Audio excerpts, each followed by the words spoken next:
When is the stream starting? It is starting now.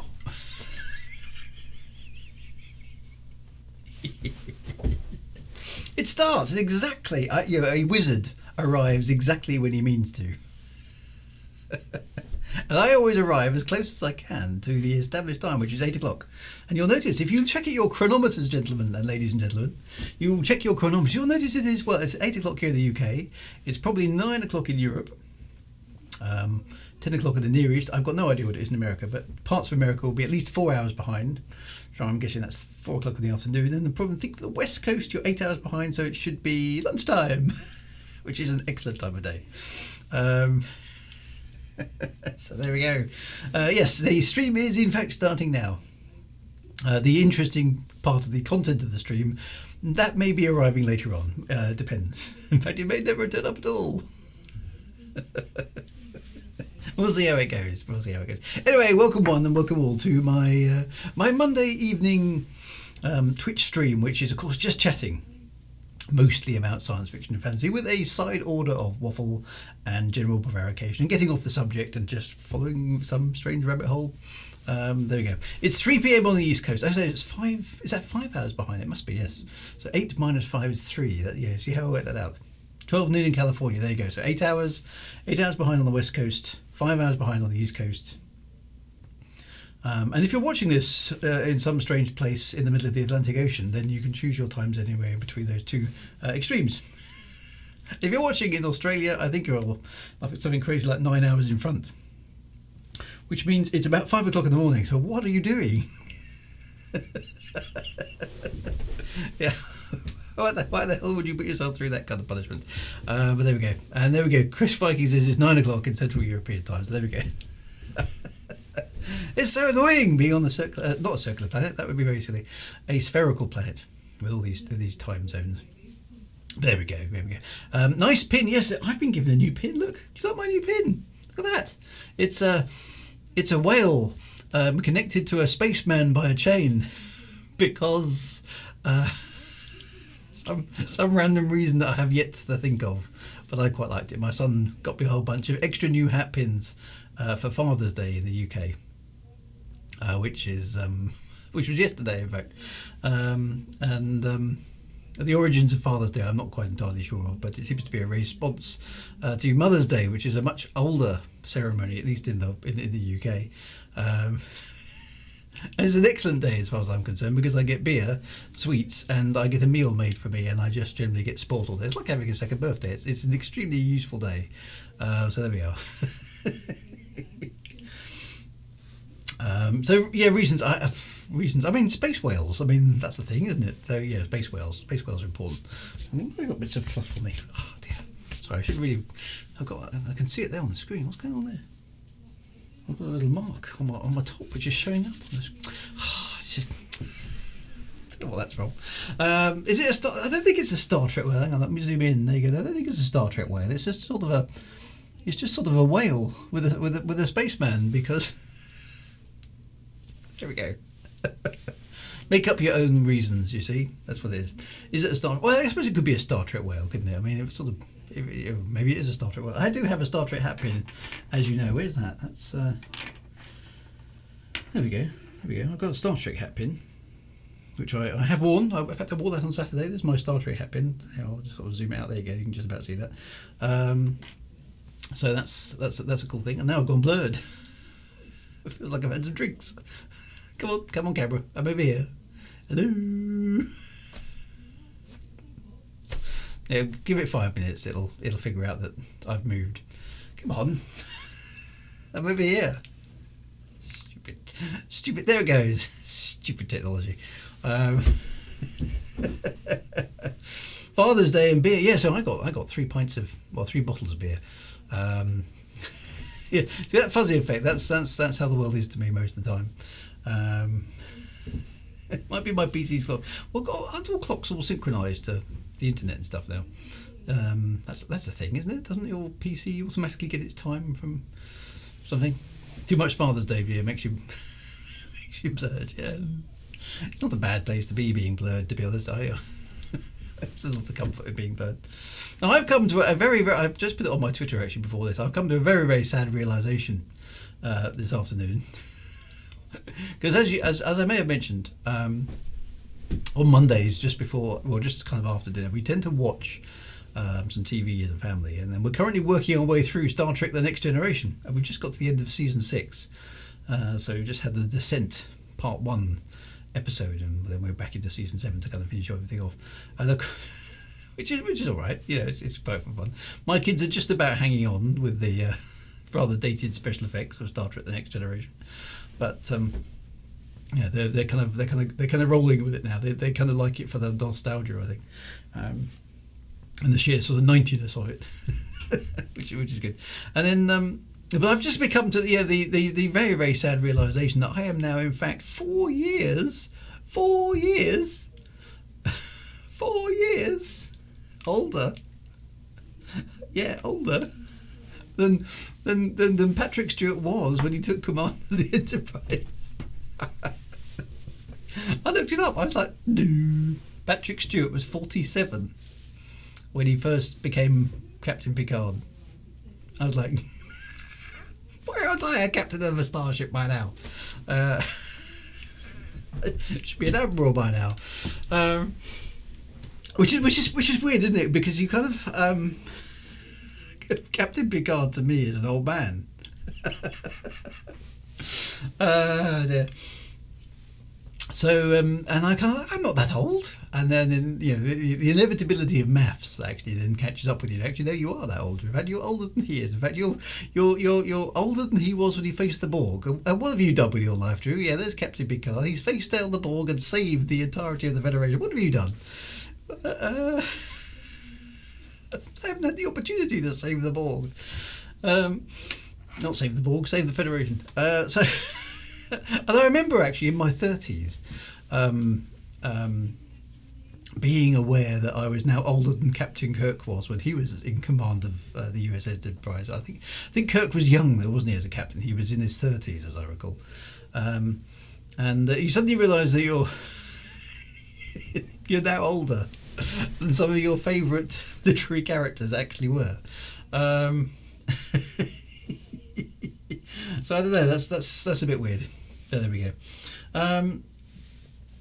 Zebra, I've been watching the way of writing on YouTube. Oh, thank you very much. I hope there's probably some vaguely sensible stuff in some of those older YouTube things. So I hope you enjoy those kind of things. That's quite good. One thing I was curious about was how are you using the brain dump method? I'm just trying to remember what I probably said about that. The brain dump method. Well, that's just get the stuff out as much as possible and hope that some of it works. Now, I used to do that more often. I don't tend to now because I don't find it works so well for me. I like to be a bit more structured, and that's not so much because the brain dump method doesn't work. And I think what I mean by the brain dump method is basically you just write and get it all out. Just keep writing, even if you know some of it's nonsense and some of it's no good. There might be gems of brilliance in there. I think that's the point. And then what you have to do afterwards, of course, is cut out all the rubbishy bits and then keep only the stuff that's really, really good.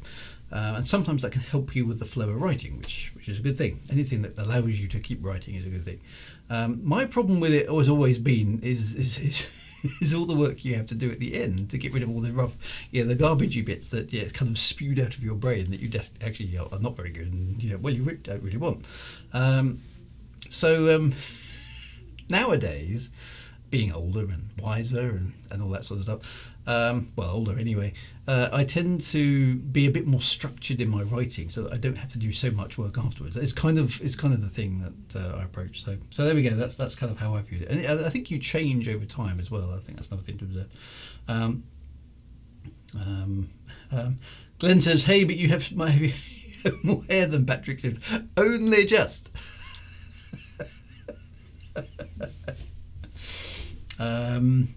I remember Patrick Stewart when he had hair. I haven't seen a picture of Patrick Stewart with hair actually. I need to check that one out. At least I guess you have a tablet though. When I watched TNG for the first time, that was not a thing. Yeah, so actually, oddly enough, that will take us towards our topic for the evening, but it's way too early to get to the topic of the evening right now. So, Kirk was the youngest captain in Starfleet. He was, wasn't he? So who knows how old Captain Kirk was? He was he in his 30s, early 30s when he was captain of the Enterprise? So Chris fucking did a brain dump. Was in a particularly bad mood and wrote a fight scene at work and a bit of the aftermath. That's sometimes channeling that frustration is a good thing. So that's the way to do it. Is this the quickest we got past the waffle? No, this is definitely still the waffle. I don't think I've ever seen Drew without a hat. Well, I have been known to appear occasionally without my hat, but the hat's a thing now. So I. When people meet me, who vaguely heard of me, which isn't very often to be honest, but occasionally it does happen, and I'm not wearing the hat, I now get complaints. Why aren't you wearing your hat? Well, I have to take it off sometimes. There are occasions when I'm not in my hat, you know. It's I know for the stream and for YouTube and for conventions and things, it's become a bit. I don't know how long I've been wearing a hat for, but it's at least a decade. So it's sort of part of the furniture, really. As am I. So so 31. Glenn had waffles for Father's Day. Excellent. I'm going to leave a piece about that. That is awesome. But they're good waffles. It's important. Shatner was 35 at the time. So, so that's... Okay, so Shatner was a bit older than the character he was playing. But 35 isn't very old. I mean, when you're 35... I don't know if this actually... just age, just in general, is a relative thing, isn't it? Because when you're young... I don't know, 16, 18 or something like that. Anybody who is like past 25 is just old, aren't they?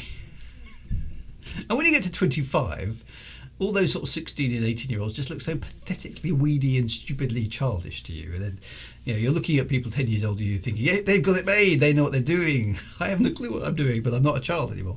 And then when you get to 35, you're going, why haven't I made it already? And then when you get to 45, you're kind of thinking, I really should be settling down and knowing what I'm doing by now. But I don't. What am I doing? And what you realise is, and I spent quite a lot of my 30s thinking to myself, one of these days my parents are just going to turn up on the doorstep and go, right, that's it. You've had your chance and you've totally cocked it up. We are now taking over again. And then realisation slowly dawns, I think. It certainly did for me as I got into my 40s. But then that nobody knows what they're doing. Nobody has a clue. Everybody is trying to be a sorted out adult, and no one has a clue what to do at all. No matter how old you are, everyone is just winging it. Okay, so if you're young on this stream, I don't know, let's say under 25. It's kind of my definition of young, and you're looking at older people like me thinking, damn, I wish I was like Drew, he's sorted, he knows what he's doing. It's bollocks, alright? It's total rubbish. I have no clue. I am winging it every single day, hoping I come across as mature and sophisticated. It's a complete farce, alright? And so is everybody else out there. Everybody else who you think is together and is sorted and is steady and has got it made and is, doing well in their career. Nah. It's not true at all. Okay? Everybody's winging it. Sorry to burst your bubble, everybody, but it doesn't get any better. Dear, never mind. So Tazebra's asking really sensible questions. What's going on here? How do you find the interplay between high lowbrow writing and scenes? Do you find a particular method aids in this? Wow, that's a big question. Okay, hang on a minute.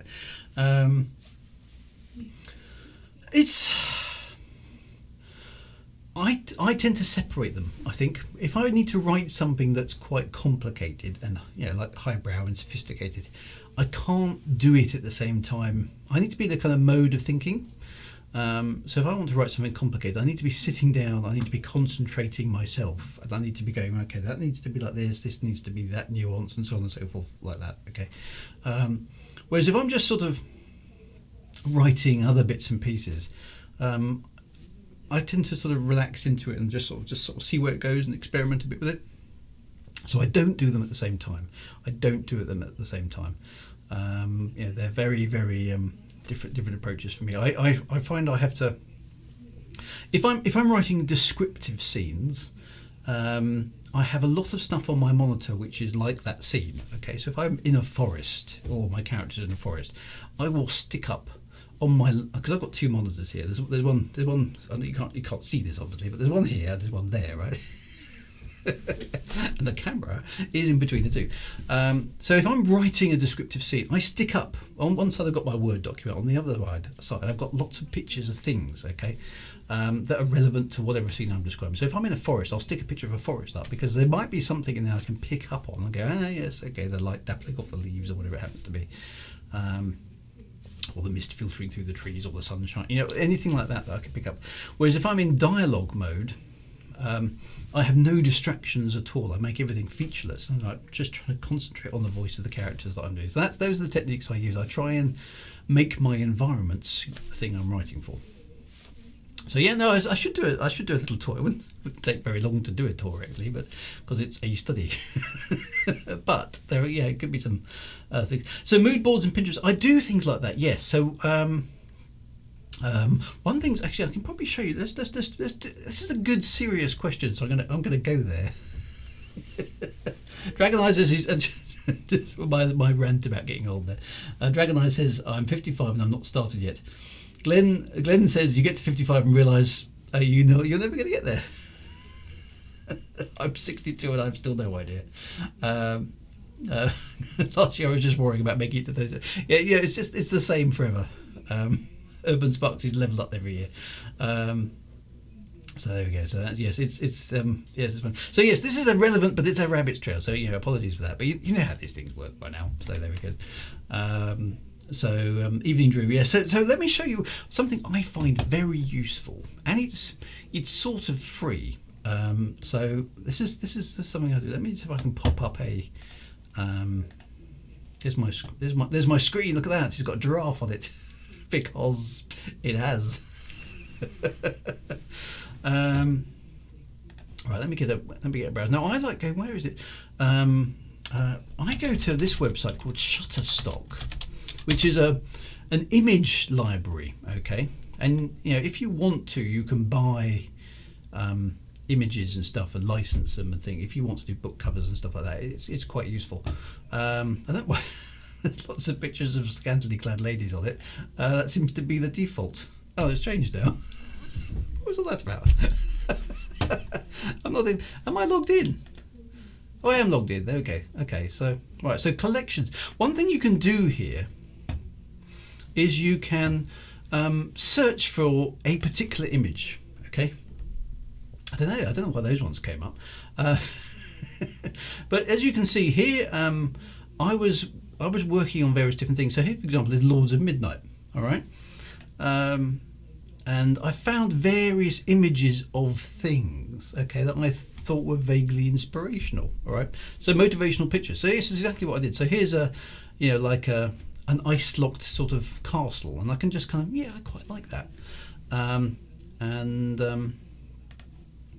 Or in this case, a guy standing against a kind of silhouetted thing. He's got a shield and a sword and so on and so forth. Here's a castle on a hill which is ice-locked. That's exactly the sort of vibe that I want. And you can kind of collect them into these little boxes, and you can search out. And the other thing about these things is quite nice, which is you can see similar things in so you can kind of you can kind of wander around and get inspired. So other collections, for example, and you may recognise some of these for Elite Reclamation. I did a lot of this with Elite Reclamation. Quite a lot of these characters. I ended up actually licensing some of the images because I found them quite good. So you can see, Kahina-esque images with swords. This is one I used for the reclamists themselves because I thought this was a perfect image for them. Handsome men with weapons. Fair enough.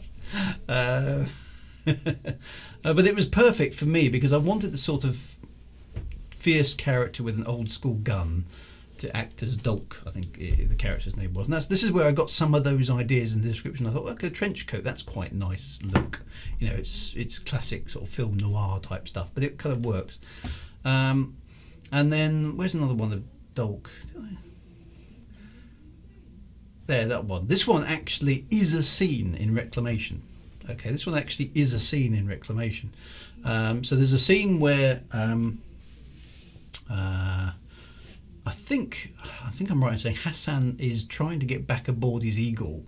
It's raining at the spaceport, and Dolk basically stops him getting on the Eagle, kicks him over, and he's lying on the floor. And then points his gun at him, and basically saying, "Where is she?" or something like that. Something I can't even remember my own story now. But it was based off this image, that entire scene. Okay, so Reclamation, there's a scene there with Dolk in the pouring rain with a gun pointed at Hassan, and Hassan's out of shot here in my imagination on the floor, and he's basically saying, "Tell me where she is or you're dead." Sort of, it's that sort of confrontational thing, and that's directly from this image. I thought that's a great image. That's exactly what I want for that scene. You just got to imagine an eagle in the background somewhere over here and a spaceport and stuff. But that's there was lightning flashing and there's lots of rain and stuff. And Dolk's finally pinned him down. And then other bits and pieces here. Spaceports and things. And I had I quite like this one for Kahina as a sort of sword wielding girl who knows what to do with the sword. She knows how to swing it around and kill people with it. I thought, well, okay, that's a good start. And that's back in 2014. So these images are old from that perspective. Different sort of vistas, different sort of planets. Long before Elite Dangerous was a thing, I was like, okay, well, what does space look like in this sort of fantastical kind of environment? So I quite like this one. This is the one that gave me the idea for the Prism system. I thought, a multiple star system where the planets are lit by multiple stars. That's quite a nice idea, and that's basically where this came from. So I find imagery particularly good for this sort of thing. So if, for example, if I look for I don't know, lush forest, sunlight, type in some words like that, boom, then you instantly get a whole bunch of things that are quite close to, okay, so and then you can, as a writer, you can go, okay, sunbeams stretching through silhouetted tree trunks, glimpses of blue sky, path leading off to who knows where, long shot of a valley hidden in mist. All those sort of things start coming out of your imagination. I personally find this quite a good way to get the writing description stuff going. And so I just type in some random words, or not quite random, but you know what I mean. It could be dawn, forest. What does that look like? That gives you a different perspective on things. Okay, so you can go, okay, yes, that's sort of what it would look like, and how do I feel when I'm looking at those images, and so on and so forth. I find these tools, and the nice thing is, because you're only looking at this for inspiration, you haven't got to pay for anything. If you buy the image and use it for something, then yes. But as a writing tool, I find this rather nice way. And then you may come across an image and go, oh, I like that one. Let's say, and that one's, okay, so dark, cold, futuristic forest. You go, okay, what's going on there? It's like a reflection. And then you might go, are there any other images? And there's another one, moon rising over, etc., etc., etc. You can kind of follow paths around, and I call it research. I mean, it's just randomly click on images, but sometimes these things give you that extra kind of oomph for the description in your sort of thing. So I find that imagery very effective. So if I wanted, in terms of Kahina, young woman, sword is probably where I started, something like that, and then I will refine it down to sort of the kind of image that I'm after. I think, okay, maybe I want something a bit more witchy, maybe I want something a bit less medieval, and so on and so forth. So those are the sort of things that you can start with, and then Italian gentleman. I think I'll probably start like something like that for Luco, one of my characters in there, and then kind of get a sort of vibe from some of these sort of things. And because there are so many images on these sites, you usually find something quite good. And because you can just use Google Images as well, but I find these ones are generally better quality because they're submitted by professional photographers. And you may find one that's perfect for the cover of your next book. That's always a possibility. Commander Recon says, as a photographer, cameraman, this is my life, Drew, telling stories of pictures. So that's quite good. So that's one of the things I rather like with these pictures. They're that much better there's something more specific going on in the pictures than it's just a photograph. So I find those quite good. So there's a little segue into that. So that's kind of what that looks like. So getting inspiration for things is quite important. Now, even I think on there, Shutterstock. Let's have a quick look. I think I've even got some of the Shadewood ones, so it's even quite good for sci-fi stuff. Let's have a look. Shadewood, for example. So Shadewood inspiration. So some of you will know my Shadewood saga, and here are different images from that I was sort of searching for Shadewood. So I'm looking for. Here you go. I mean, there's a angry-looking star, I suppose. Alien planet, fantasy planet, somewhere in the universe, and you've kind of got star planet kind of things going on there. It's not right, but it kind of gave me a feel for an angry star in the sky. Sunsets and dawns, baked planet, and blah blah blah blah. These ones looked like they were sort of similar, kind of giving you that kind of Kiri flavour. There's actually a red dwarf type thing going on there. Then these are these sort of the witches. I was trying to find witches that weren't witchy, if that makes sense, because they're not really witches in the classic sense. And I wanted that sort of mysterious factor. I quite like this one actually. So there's a sort of a witches, duh. All those sorts of things. Slightly sinister but kind of oddly attractive sort of thing going on. This one's no good because it's got a kind of Christian symbol, which of course wouldn't exist in the Shadewood world. So all of those sort of things are there, and you kind of go, no, that's not quite what I'm looking for. I'll keep looking, but I like the idea.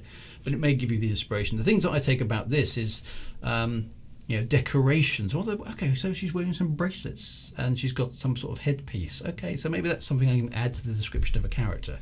And it's from which image is it? Is it one of these? I think there's one of these. This one.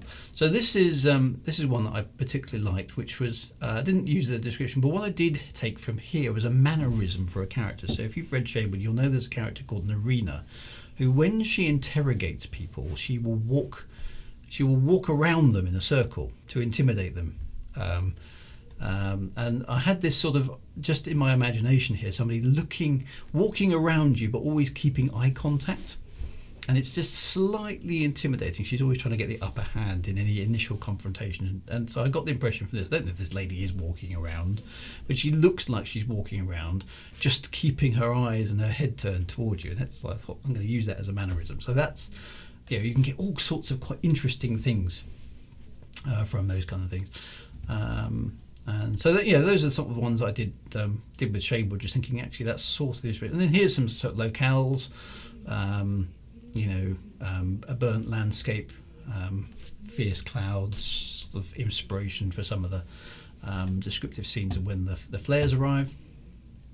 And again, a planet that's got caught on fire for whatever reason. Those are sort of some of the things I use to kind of get the vibe for the sort of things. I'm a very image-oriented person. I find the images give me a lot in creating things. So. There's a tip. Their own stock CGI rendered species on some. So all sorts of things like that are good, I think, for just prompting the imagination. Dragoneye, great book. Managed to finish it. Just used 2 months. Well, that's all right. As long as you enjoyed it, that's the main thing. Zebra, when working with characters' unique accents, do you prefer to spell out the nuances or mention it in a roundabout way? I tend to drop them in every so often. What you don't really want to do, let me just go back to my full camera, there we go. What you don't really want to do is dump the whole lot on your reader in one go. So you bring in a character and she's tall, she's blonde, she's got long legs, she wears red shoes, she's always she's got blue eyes, she's always pouting, she's always the very stereotypical character here. She's always tossing her hair because etc. etc. If you do all those things quite quickly, it's just a list, and your character doesn't get a chance to sort of vie with the with the reader. I tend to drop them in every so often and consistently.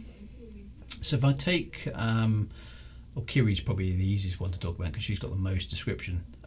She has black hair, and the phrase, you've probably seen it in Shade, but dark black hair. The moment you read that, you know who's coming up. You know it's going to be Kiri because that's her sort of signature piece. She's got. I mean, I know dark black hair is actually a. It's just like that's kind of overwriting it.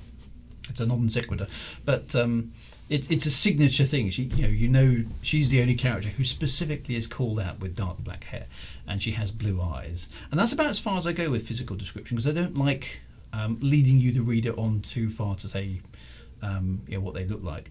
But the other thing about Kiri is she has a black glove on one hand, and when she's thinking, she has a habit. She pushes her hair behind one ear, and that's pretty much all I ever did to kind of make her as distinct as possible. When you see those mannerisms, they're always consistent with her, and those little things you pick up from various other bits and pieces.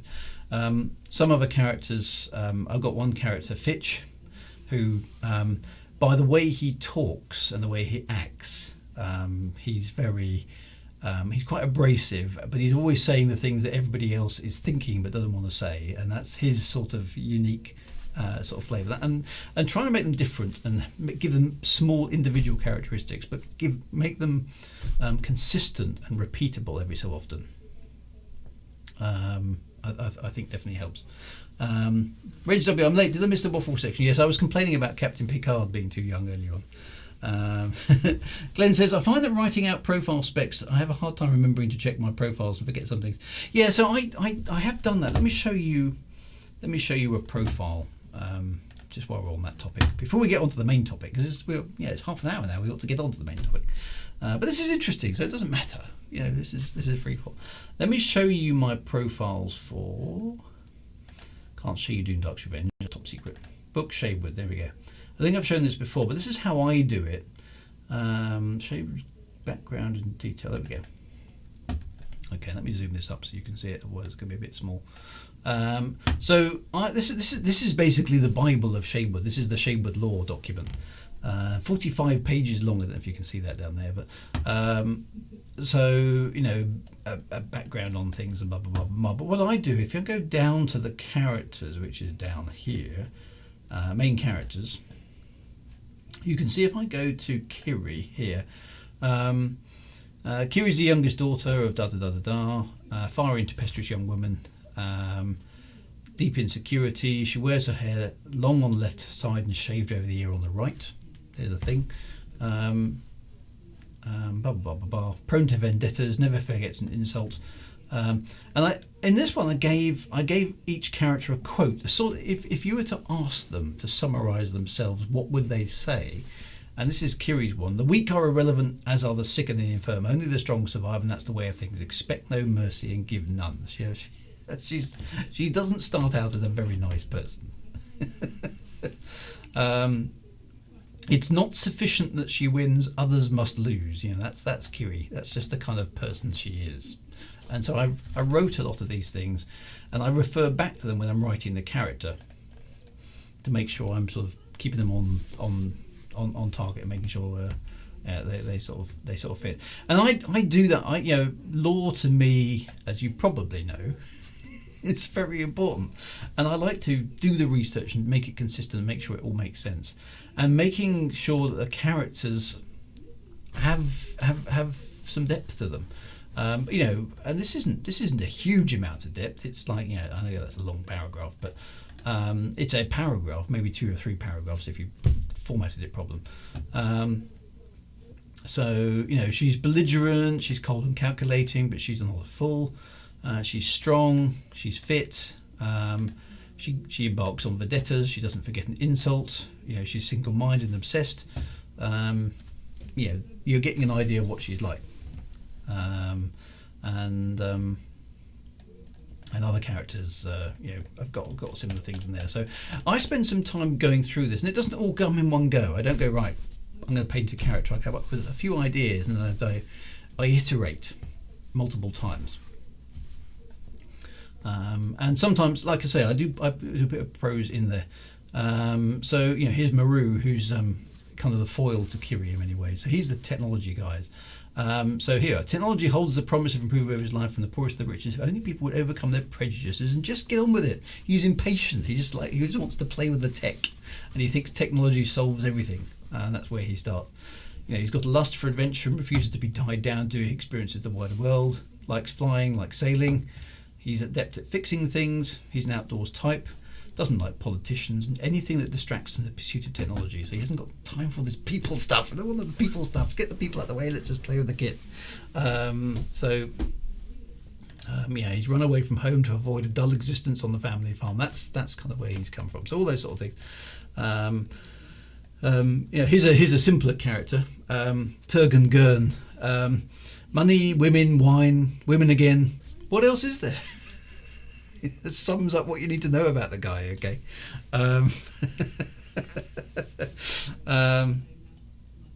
Whereas if you compare that to somebody a bit more sophisticated like Zoella, who's going to say something along the lines of this: life is how we care for others despite the hardships and perils of the world. If we don't care, then we have no purpose being here. So that gives you a sense of what she's like. So I was trying to get, if the character was to describe themselves, what would they say? And that's quite good. And although that personality quote will change over the course, so this is how they initially set out. Yes. So then, what I did after this, if you take Kiri here, this is when she's kind of almost in the middle of her character arc, when she's hard and brutal and tough and merciless, and the question is, okay, so what happened to her to make her like this? And that's when you start working out the story. So this is a snapshot in time. Okay, so I've written here, fiery and tempestuous young woman, she quickly learns to assert and defend herself. Earning a fearsome reputation for violence, anger and a short temper, she's driven by the need to prove herself, evidenced on by competitive chariot racing, but hiding a deep insecurity about her apparent lack of birth to a named family. So she's got a chip on her shoulder basically as well. So why is she like that? What happened to her to make her like that? And so there's two bits. This is a snapshot in time and kind of in the middle of her arc. And then there's the first part of the arc, which what put her on that path? What made her mean and heartless and cruel and, but an excellent fighter and so on and so forth. And then obviously the final question is, well, what happens to her afterwards? Does she stay like that? Does she just get killed? Does she mellow a bit, etc., etc., etc. So that's a good suggestion actually, Glenn. Maybe interesting to write 3 self-quotes to show their arcs, and that's not a bad idea. Where you start, where you are in the middle, and where you end up. That's actually quite a good call. So that's the inside of my kind of lore, and I'm working on something similar now for my next saga, but it'll take me a while. And as you can see, I've done 45 pages of lore for Shadewood, which is 4 books, and I needed that much to get everything down. So I've got plants, and I've got animals, and I've got occupations and technology and distance measurements and time. I had to work everything out, and that's quite a lot of work over a period of time. All those sort of things. So that's kind of what that looks like. So that's an aside into that creative process. But all of those things contribute, I think, to a novel which is that little bit more in depth and just grabs the reader a little bit more. Now, I do enjoy. Now, I've recently been reading a book, or a series of books actually, by a very well celebrated author. And he's come up a bit wanting. It's a horrible thing to say because he's very successful. And I've been watching the TV adaptation of his works, and I'm still a bit kind of meh about it. The guy in question is Philip Pullman, which many of you will know from his Dark Materials, which is a TV series, and the book. I think the first one is it. I can't remember what the first book is called, but anyway, there's a series of 3 books, and I'm reading them, I'm reading them, and they're okay. But I'm not getting the adulation of these books at the moment. In fact, I've kind of given up on the halfway through the second book. I've kind of gone, there's too many kind of convenient things that have happened just to make the plot follow. And I don't, I don't begrudge his success, but I don't quite see what he's done to to earn it with these books. And I'm just being left. The Golden Compass. There you go. That's the first book, isn't it? And it was made into a film, I think, as well. So I'm just finding it very underwhelming. I don't know if I've kind of expected it to be a lot better than it was. I quite like the main character, Lyra, who's this sort of 12-year-old girl, I think she is, who gets into all sorts of scrapes, and she's the main force through which the story explains itself. And there's a lot of really good ideas in it. It just doesn't seem very cohesive, and a lot of things are very convenient for the plot. And the problem is, it's very hard as a writer not to critique somebody else's work, but you can't help it. And I spend an awful lot of time going through it thinking, well, I wouldn't have done that. Why are you telling us this? That's convenient. So I don't know. So I'm underwhelmed, and I'm watching it now on TV, having read the books, and I think the TV adaptation is working well with what they had, and some of the characterization is quite good, but it's, I don't know, it just isn't whelming me. I'm not overwhelmed. I'm not kind of like, yes, I really want to know what happens next, because I kind of, it's okay. So I don't know. I mean, I don't want to. I've never met Philip Pullman. I don't want to detract from him, but I'm just. I expected more from the reputation that he's built up, and I wonder. I don't know how much. I mean, publishing and writing and authoring and making books and making a success of things, depending on what your definition of success is, of course, is a very curious thing. It doesn't seem to have a great deal to do with what you've actually written. It seems to be a much more nebulous combination of being in the right place at the right time, knowing the right people, having the right conversations, with a massive dose of fortune and luck thrown in, and then your book's picked up and turned into a TV series, etc., etc., etc. So, maybe I'm just jealous, but I don't know. I must have. We watched an absolutely terrible film on the weekend called George and the Dragon, which the warning bell should have been ringing early on, but we persevered, and it was rubbish all the way through. But it became amusingly rubbish, and it was. It actually had some relatively big names in it. It had Simon. I mean, it may not mean much to folks outside the UK, but it had Simon Cowell in it. Simon Callow, sorry, not Simon Cowell. Simon Callow, and it had Patrick Swayze in it. It was a film from 2004, and it was utterly dreadful. I mean, it really was the worst type of sort of film you could possibly imagine. I mean, it had a dragon in it. It had a princess in it. It had knights doing knighty things. It was an utterly awful film. But it had some reasonably well-known actors in it, and yet it still got made. You're kind of looking at this thinking, who signed this off? Who wrote this rubbish? It's absolute trash. And yet it still got made. And you kind of look at these things and go, how did that happen when there are far, far worthier things to make films of? And I do not know the answer to that. I think it's just you've got to be in the right place at the right time, and the stars have got to align, and magic has got to happen.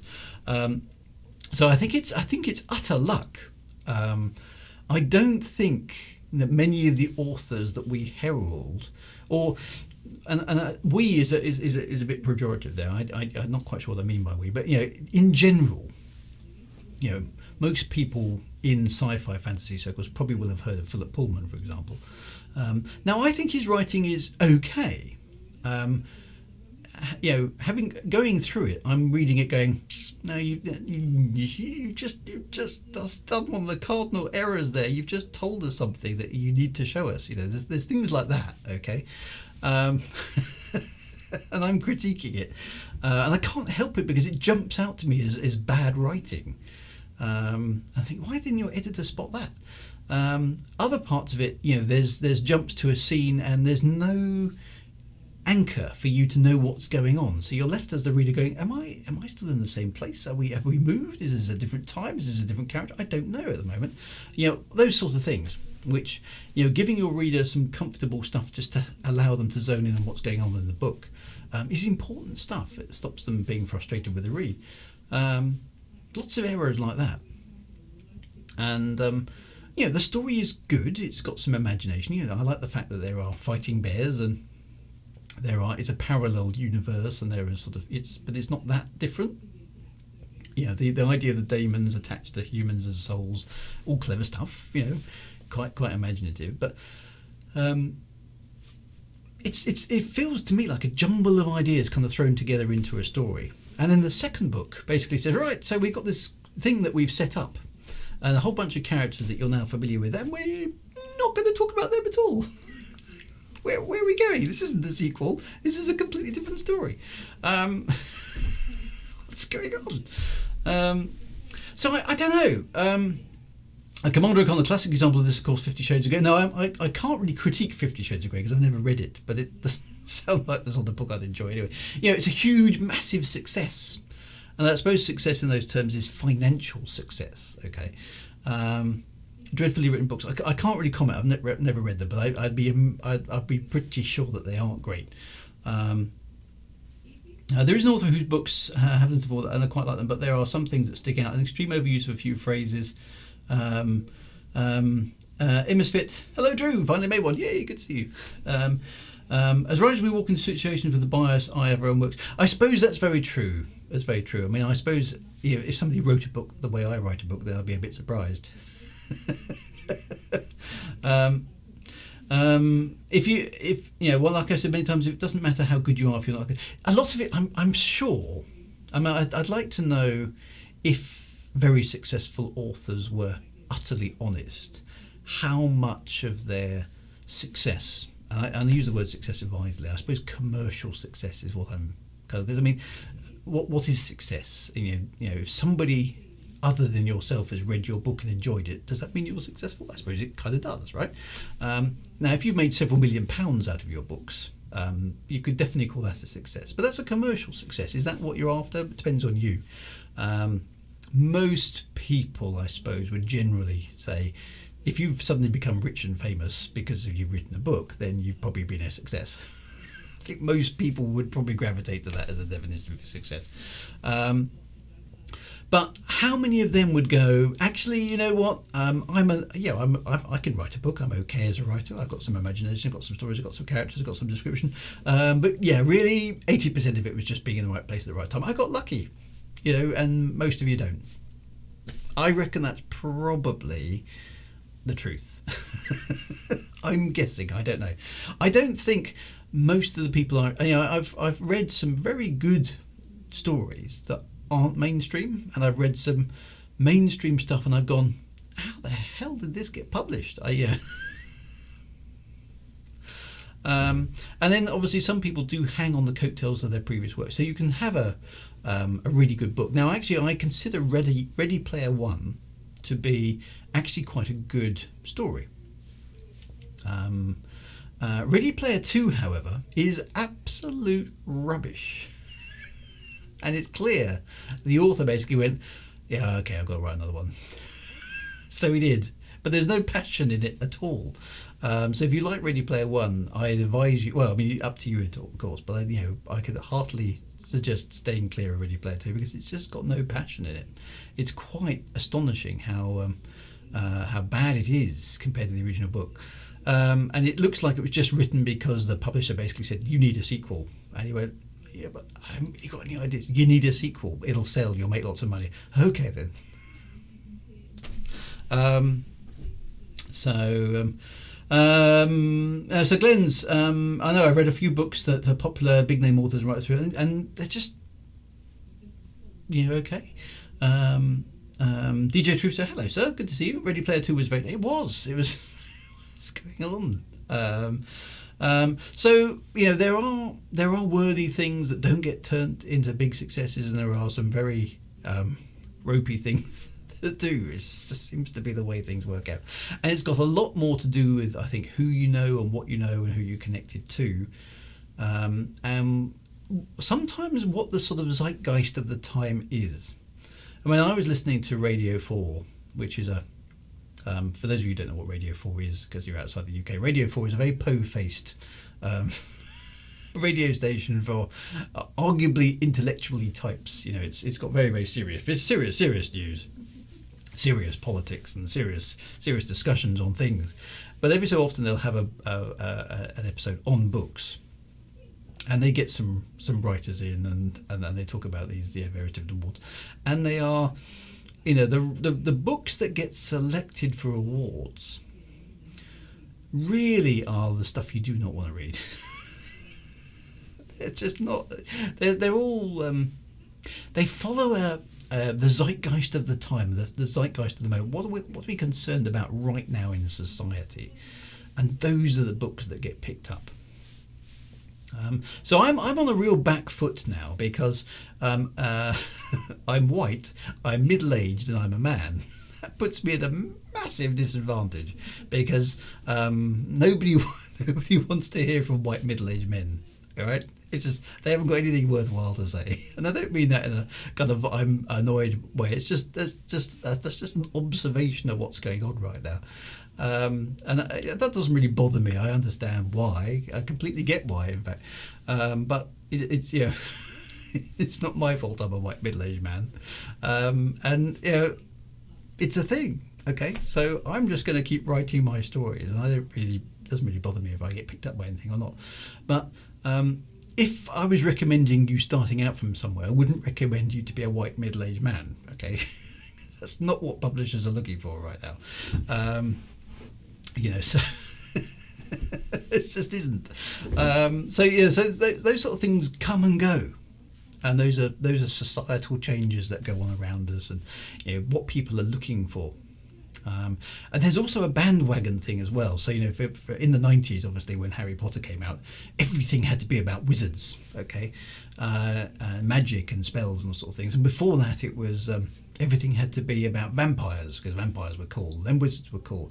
I can't remember what happened before vampires and wizards.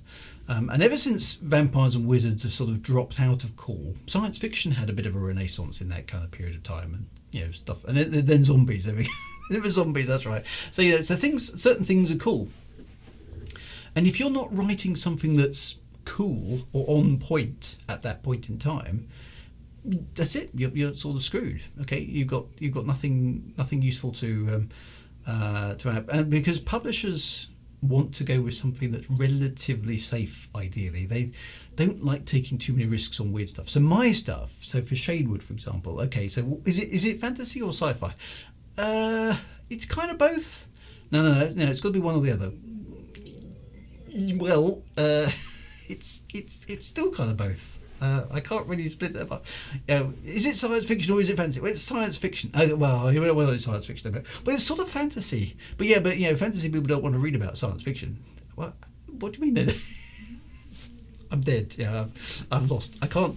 Shadewood nobody would touch with a barge pole because it didn't fit into anything. And I sort of said to myself, well, I can either start writing books which are, formulaic. I said, but what's the point of that? You know, I don't want to do that. That's not what I want to write. I want to write the story I want to write. And your traditional wisdom is no. If you want to be successful, write the thing that everybody actually wants. And I didn't do that. I wrote the story that I wanted to write. And there you go. That's what I did. And you as a writer have a choice between what you want to do and what you don't want to do, and what your aims are as a writer. I wanted to write very particular stories examining characters in a novel situation. That's what I wanted. I wanted to do something different that nobody else had done before. I didn't want to be formulaic. I didn't want to be another spaceship, boldly going where no one's gone before kind of thing. I didn't want to do another swords and sorcery quest type thing. And I appreciate I've novelised Elite Dangerous and novelised Lord of Midnight, but those are different. They're based on things that already exist. My works are not, and my space opera will not be a classic space opera either, because I'm going to throw in my own unique twists on things. So all those sort of things.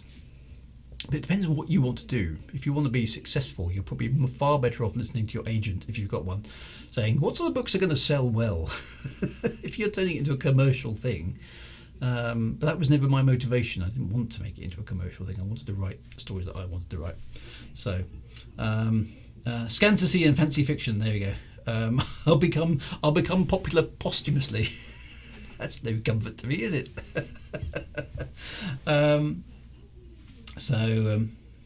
That's one thing I have of writing a specific story I want to do, but I wonder if anyone else will care to read it like that. I think go and do it anyway, because you never know. People are finding my Shadewood series and going, this really isn't what I expected it to be, but I'm enjoying it anyway. I've converted people to science fiction from fantasy and vice versa using Shadewood. And Shadewood hasn't been a spectacular success. You know, I've made some pocket money out of it, and it's you know, getting a few readers here, there, and everywhere, which is nice. But it's, you know, I haven't got an offer to turn it into a TV series or anything like that. You know, and I, you know, if I'm realistic, that will probably never happen. But you never know. But that wasn't the objective. That wasn't the objective. I wasn't writing commercial fiction. I was telling stories that I wanted to tell. And I couldn't do something formulaic. I just wouldn't be able to do it. I'd never get to the end of it. It's hard enough for me to write stories in somebody else's universe. Now, I'm a big fan, as you know, of Elite Dangerous. And Elite, I suppose, actually, probably more than Elite Dangerous right now, but you know what I mean. The Elite franchise, the Elite universe. And I was a big fan of Lords of Midnight and Doom Dark's Revenge. Well, I still am a big fan of Lords of Midnight and Doom Dark's Revenge. Doom Dark's Revenge and Lords of Midnight are very, very formulaic fantasy universes in the end analysis. And I've genuinely struggled with, particularly with Doom Dark's Revenge, because it is a formulaic fantasy universe. I can't do, because of the constraints of the environment I'm writing in, the existing lore, I can't do some of the stuff I would like to do because the lore doesn't allow it. And I need to stay true to that. And that I find quite constrictive. So this whole business about novelising a computer game, on one hand it's quite good because you've got that brand recognition, but on the other hand it's very frustrating because you can't do some of the things you want to do. And Elite Dangerous, I had fantastic fun with Reclamation and a lot of fun with Premonition as well, because it's sort of tied into in-game events. But there's absolutely no way I would want to write another Elite Dangerous novel now, because of where the game is and how the game now feels. It's not novelisable anymore because of the way things have evolved. It's just become too much of a game, and the universe would be too constrictive. And I suppose I've done two, so I kind of want to move on and do some other things. I can write better lore and write better stories myself. Is my kind of analysis of it as I've come to the end of it. So those sort of things. Constricting yourself artificially isn't a good thing, I think, for a writer. So stuff like that is quite difficult. Mixing sci-fi and cowboy western, who would ever think that would work? Now that is quite a good film. I quite enjoyed that one. If you got an offer, a fact check but no editorial control, would you take it? Now that is a really, really good question, Man versus Pixels, because that would be a tough one. That would be a tough one because I'm not a rich man, but neither am I a poor man. So it depends. It depends on the size of the check, I suppose. Because on one hand there is intellectual integrity and the and all those kind of good things, and on the other hand, if somebody dangles, I don't know, let's say a very large a decent 5-figure or a decent 6-figure sum in front of you, and you go, actually, what the heck? Let's take the money and run. Because it would be jolly handy, wouldn't it? And you could use that to maybe do something else. So I'm a very pragmatic person.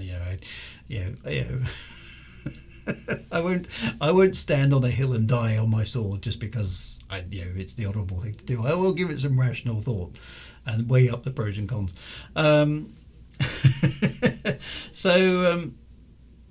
But it depends. It does depend. So, for example, if somebody said to me right now, Shadewood, we want to make it into a TV series, but we want to delete some of the characters and amalgamate them. We don't want that bit with the the X, Y, Z, and we want to take this bit out and we want to change it, and actually we want to set it on Earth in the Roman period, I'll be going, no, no, that's not going to happen. Lack of editorial control. If somebody wanted to turn some of my stuff into a TV series, I think I'd struggle. I think I would probably turn that down, even if they were waving quite a lot of money at me, because I said, this story is, I've written it very specifically to be the way it is, and it's very important to me that the science would be right, the characters would be correct, that certain characters are there because that's important. And the way the story progresses, and the themes that I explore in the story are important to the way I've written it. If you go changing some of that, it isn't the same thing. And I suppose they would say, okay, it's £1 million, and I might go, yeah, right then. I don't know. There's probably a number at which I could be bought. I think it's probably the honest answer to that question. If it's a few thousand, no. If it's a couple of million, I might go, yeah, right then. I don't know. I really don't know. That's me being kind of quite honest. Because the thing is, if you gave me a couple of million quid, I could retire, and right then anything I wanted to do, and I could indulge my fantasies completely. I could, I would never have to work, i.e. doing things that I don't want to do to earn money ever again. So those sort of numbers could be life-changing in that sort of scenario. And I think that's the thing. Shane would adapt into be a pure design. And that would be... But then again, would I live to regret something like that? I don't know. Because then you basically saying, okay, well, Shane, but there's that. God, I mean, could I live with myself if, 10 years down the road, everyone's going, Shaywood, do you remember that really crappy TV series? Wasn't that based on Dru-ids book? I don't think I'd like that. Although maybe I'd still be on my island with my £2 million quid. I wouldn't care. I don't know. Okay. It's very difficult to put yourself in that situation. Once you hit a certain number of credits. So this is the trick. I mean, I know I'm not incorruptible, all right? I am not a perfect person. You've probably figured this out already. As far as money goes, you've got to eat, have you ever heard what Michael Caine said when asked if he had seen Jaws 4? What happened there?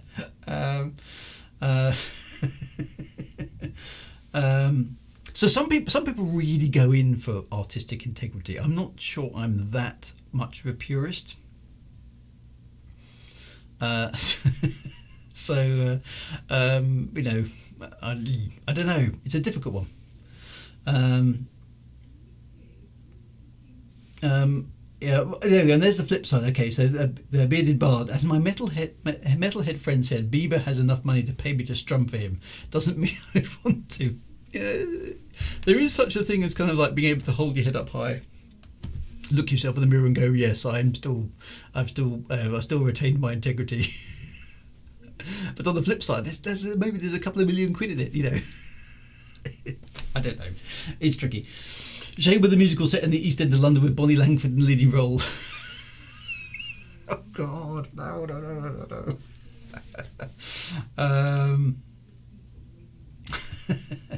With enough money from the Shield book, you can write your apology letter in novel form the rest of it. So I don't know. It's a tough one, isn't it? It is a tough one.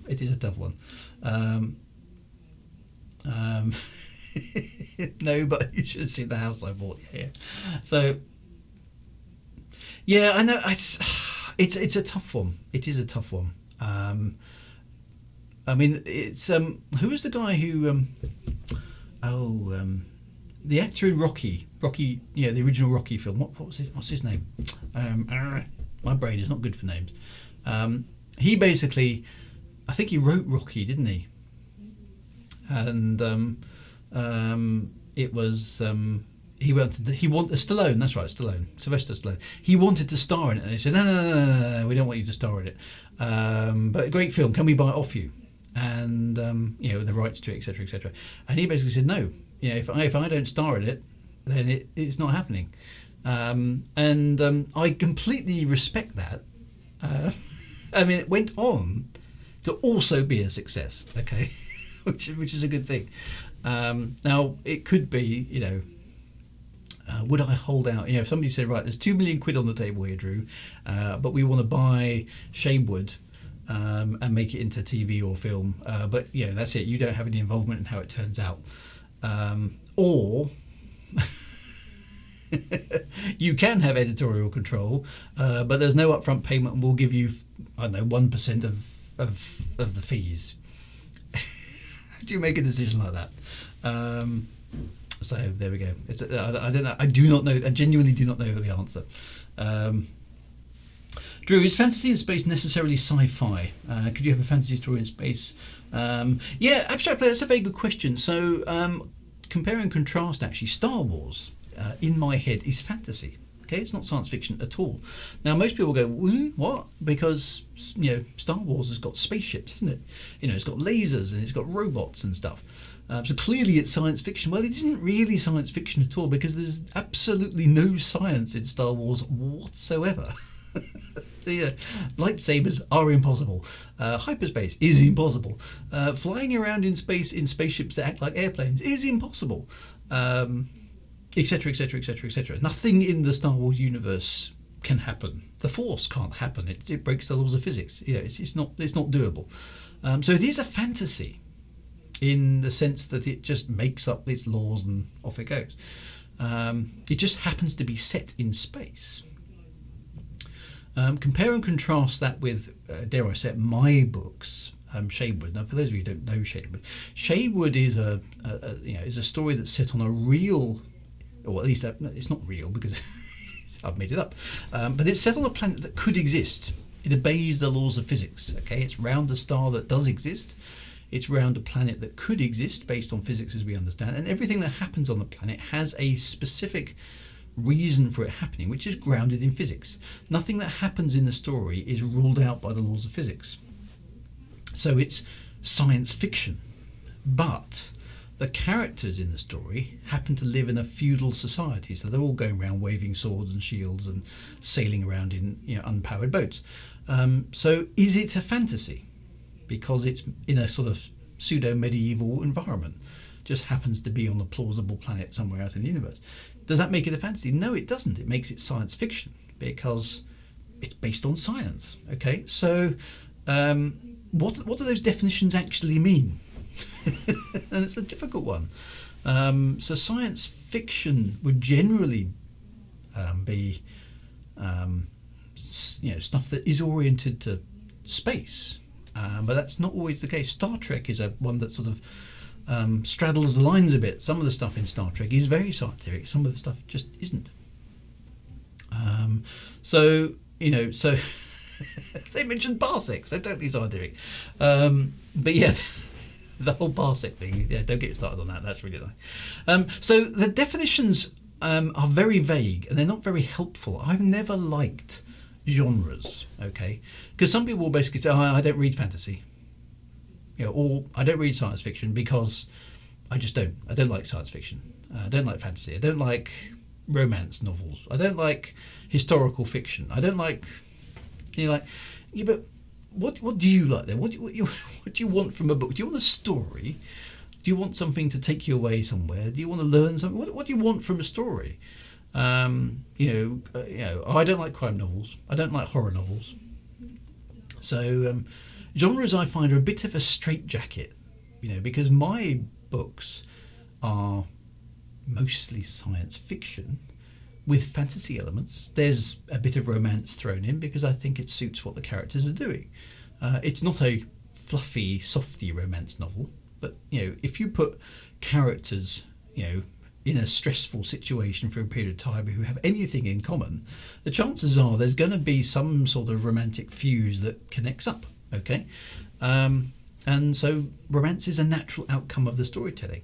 Conflict, crime detection, trying to figure out who did what and why things happen. Those things can happen in any novel. So this whole genre thing I find very constricting. I don't want to follow, if you're going to write a crime novel, then you have to have this, you have to have that, you have to have that.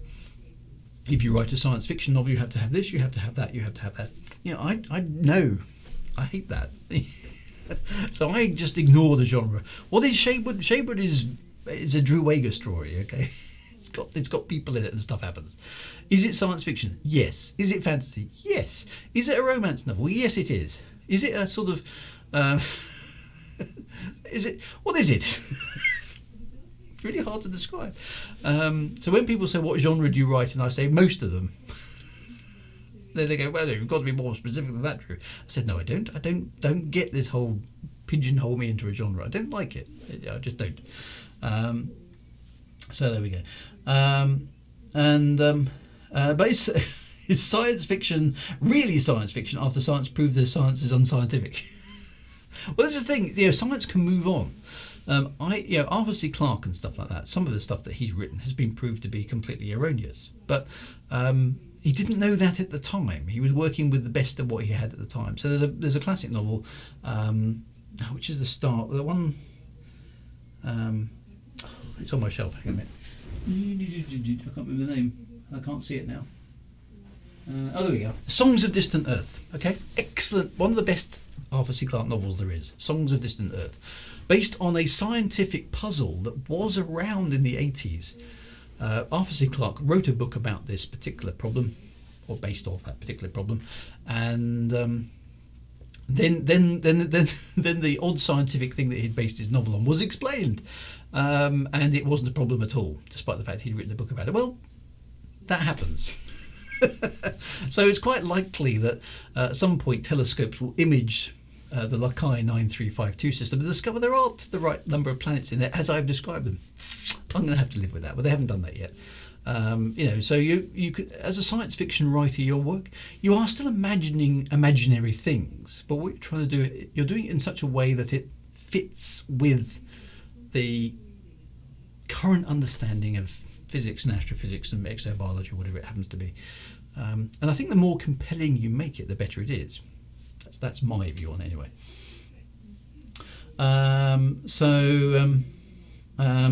DJ Truth says, oh, Drew, a question for you. Are the Federation in Star Trek the good guys, or are they actually one of the most evil things in fiction? That depends on your perspective, doesn't it? I think episodes which examine things like that from opposite perspectives, because you kind of get you're introduced to the Federation in Star Trek as they're the utopian good guys, aren't they? They're perfect. At least they are aboard the Enterprise most of the time, and then you start meeting people who are not on the Enterprise throughout the series, and they're always, they're busybody admirals who are always up to dodgy stuff. And there's always other captains, commanders who just aren't quite up to the same standard as our heroes, all that sort of things. And then, warmongering this and underhanded that, and etc., etc., etc. I think when you spin those things around, you could look at things in all sorts of different ways. And episodes which examine the deficiencies of the utopian ideal as presented are actually some of the better episodes. I quite like. I particularly like the one that's coming. I know it's coming up actually in season 7, where Ensign Rowe, I think it is, effectively betrays the Federation to go with the Marquis, and actually you understand her reasonings because they're freedom fighters, and the Federation isn't doing enough to sort out the problems. Then so the Federation are the bad guys because they're buried in bureaucracy. That sort of stuff. I think that's quite good. Commander O'Connor, the genre issue I believe is more to do with guiding the readers towards what they think they will like than anything else. Totally commercial. It is. I think that's a danger, and I think it constricts the sort of choice of books that you had. I've had several people come up to me and said the only reason I read Shadewood, Drew, is because it was you. And I thought I like the sort of stories this guy writes. I like the way he writes, but this Shadewood stuff is not my cup of tea. It reads like a fantasy book. And then I've kept going with it, and I've suddenly realised what you've done, and then I loved it. And I would never have read a fantasy book before because I just don't do fantasy. And it's like, we got missing out on some really good stuff. So all that sort of stuff. I think the whole Marquis situation really gets into the grey area. And as a writer, I like grey. Okay, grey is good in stories. I like ambiguous things where people aren't perfect. It's one of the big faults, I think, certainly along the way of the Next Generation, is it was a bit too We work to better ourselves. There is no money because we don't need it anymore. That sort of stuff. This sort of utopian ideal. And actually, the stuff around the edges, the Harry Mudds of the world and people like that were much, much more interesting from a writing perspective. The poor old Klingons got dumbed down so much. We're the Klingons. We just like fighting. That's all we are. We have honour, except when we don't. We like fighting, and today is a good day to die. It was all very really. And the Romulans, we are just very sly. We always tell lies. We're always up to no good. You can't trust us because we're the Romulan. The Borg, though, far better enemy. That was much better science fiction. It says, okay, we don't give a damn about you guys. We're just here for your tech. And we want to assimilate you because we're on a mission to take over the entire universe because we think that's the best thing to do. And we're going to do it without any emotion, don't we? No hard feelings. We're just here to take over your bodies and your technology. That's all. We don't care about anything else. That's it. Fantastic enemy. But they watered the Borg down as well over time. That indefatigable enemy that we had in Best of Both Worlds, utterly terrifying. That was just brilliant. We believe in freedom and self-determination. That's irrelevant. Prepared to be assimilated. It's just, you can't argue with it, can you? That sort of stuff that was an excellent baddie.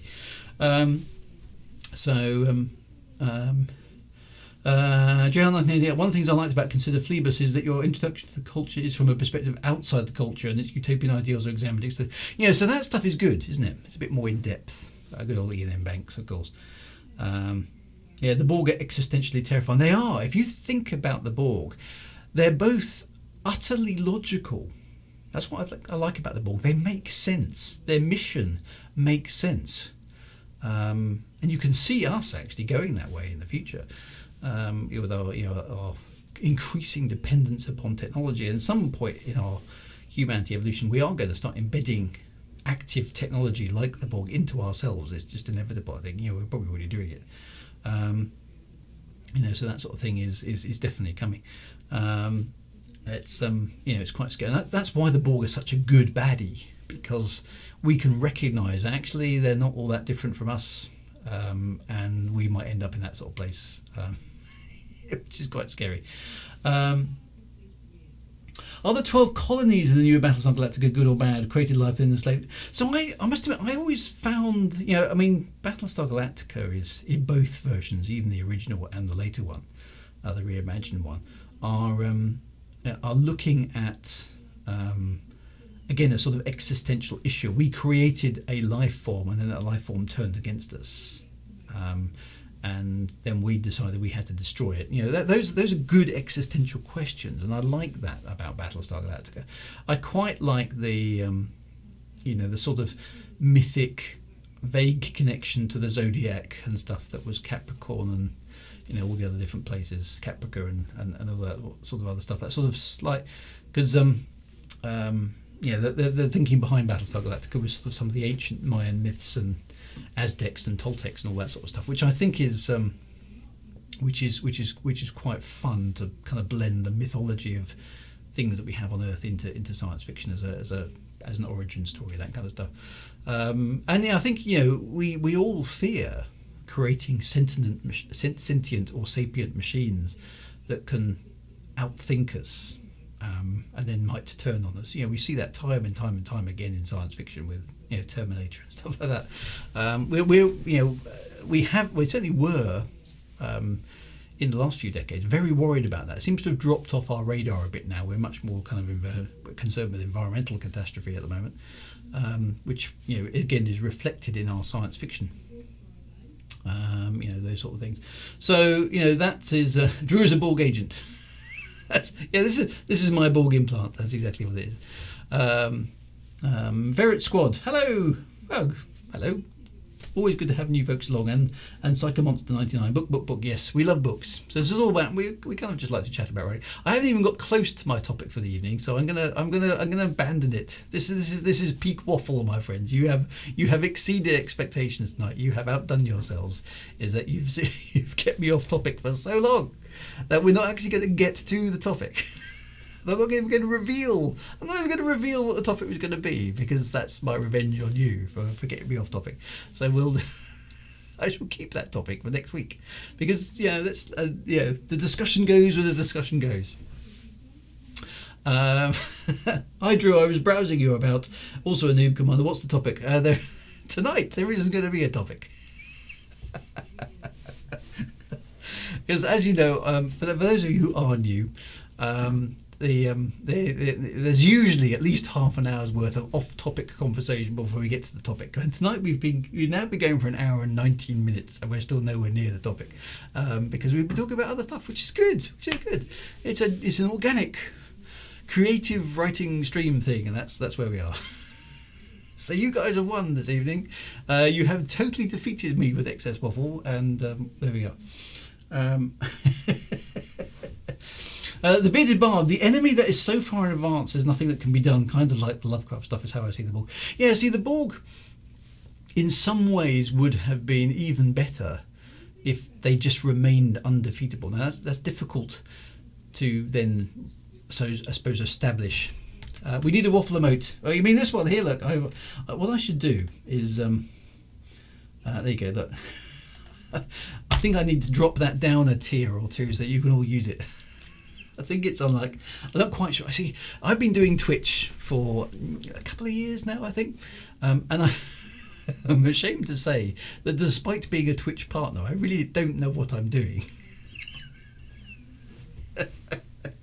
I have. It says you can have a new emote for your tier 3 subscribers. I go, yay! What does that mean? And it says click here to upload your thing, so I do, and it disappears and goes, congratulations, you've done the thing.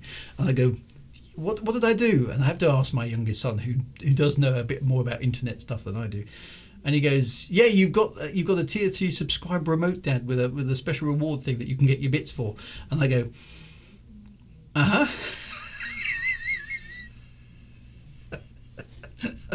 I just say I think I'm too old to try to understand what you're trying to transmit. I'll see if I can adjust. I'll see if I can get him to adjust the waffle emote so it's more generally available. There is a waffle emote, but I don't know how to make it work. Dear. So not only a Twitch partner, but the top FE2 streamer. I am, and I never got the email. I was most miffed. I never got the email saying congratulations, you're the top Frontier First Encounters email. Now it's too late. So I never became the official #1 Frontier First Encounters streamer, but I was for Frontier Elite 2. So I have achieved that. So exactly, JL98 has got it. They're never official, but almost certainly top FFE streamer. That's me. Okay. You must have been in the top 1%. This stream is in the top 1%. Dear, endless fun. So, Glenn, I had a topic for tonight, but you've successfully steered me away from it. We'll pick that up another week. It's not a problem, but.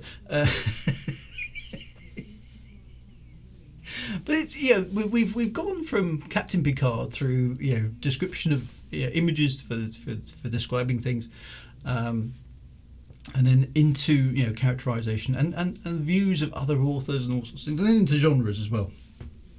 So yes, top waffle stream. I think having an indefatigable baddie is quite a nice thing. I like that about the Borg in particular. I remember when I first saw that episode of Star Trek, I remember thinking, damn, that's good. An enemy who isn't bad or just angry or wanting territory or enjoying the fight. Kind of like the Klingons were kind of the just space villains, weren't they? Certainly in the original show. They were a bit better in the Next Generation, but they were very much, we like fighting. You Federation cowards. Kind of, they were very kind of like, and I don't want to be kind of racist here, but they were a bit Scottish. We want to fight, that's very unfair, but you know what I mean. And I've got some very good Scottish friends, so hopefully they'll forgive me. But it came across a bit Scottish,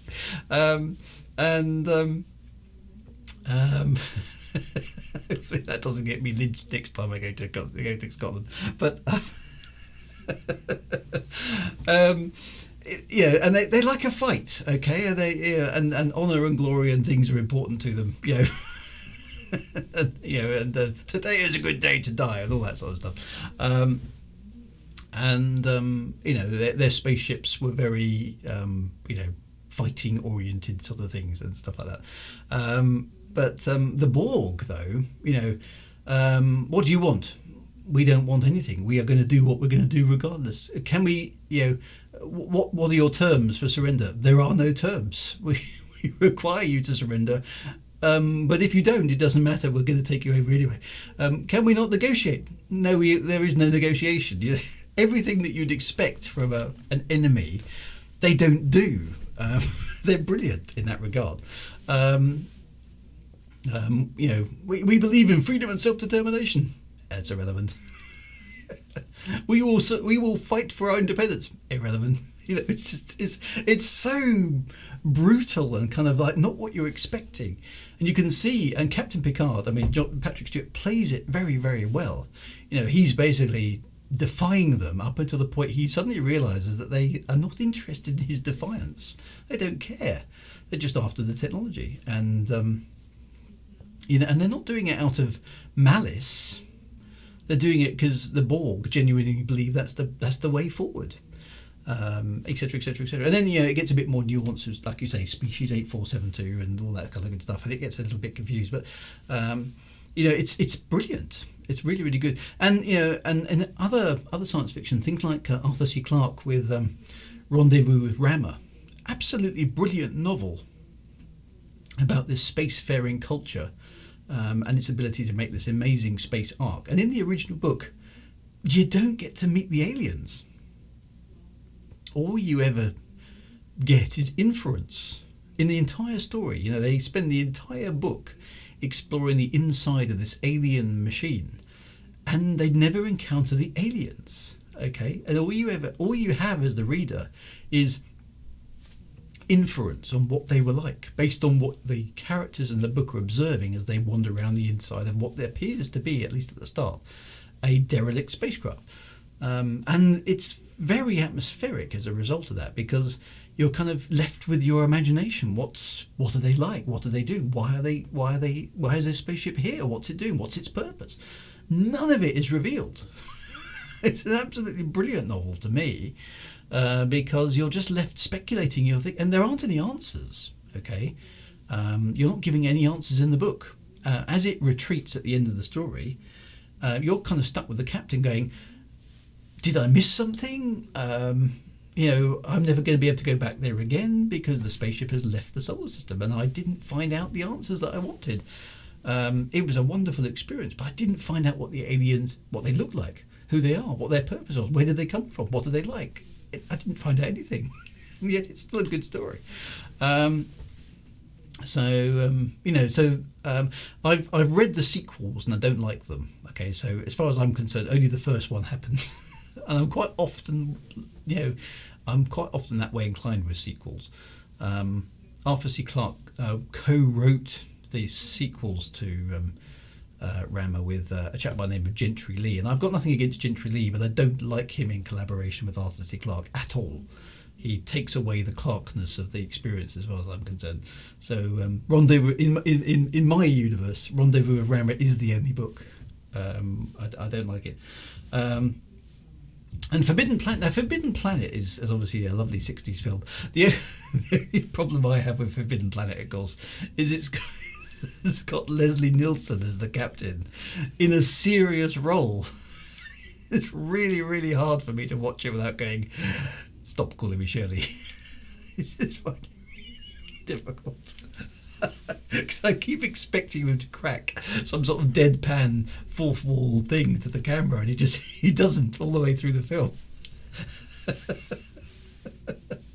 And so it's quite hard to watch. And of course he did that film way before Airplane and Police Squad, and he's serious. He's the serious captain in the thing, and it's quite an interesting commentary on 60s stereotypes as well, and the view of robots and all sorts of other things. But it does hold up pretty well, and it is of course based on Shakespeare's The Tempest as well. So it's actually the evil genius is defeated by his own evil genius. Very, very good, very, very good story. Classic story, of course, but and then filmed in space. Is it 50s? Sorry, Chris, it's 50s, isn't it? Yes, you're quite right. It's very old, but it stands up remarkably well as a film. I showed it to my kids, and whilst they were chuckling over some of the special effects, they actually got into it and understood why the film was so good. That sort of stuff. DJ Truth said, I kind of agree, but I adore Rambo 2 and Rambo 3. See, I didn't like them at all. It lost the magic by explaining what was going on as far as I was concerned. It was much better in my head that that Rambo was... We didn't know what was going on at all.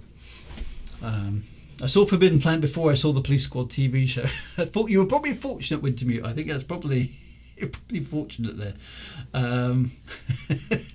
Because it's quite hard. It's quite hard to watch it afterwards. Sex frag? Not right now.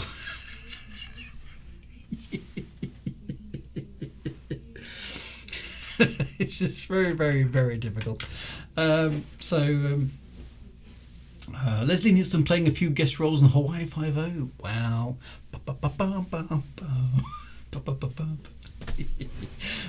Brilliant stuff.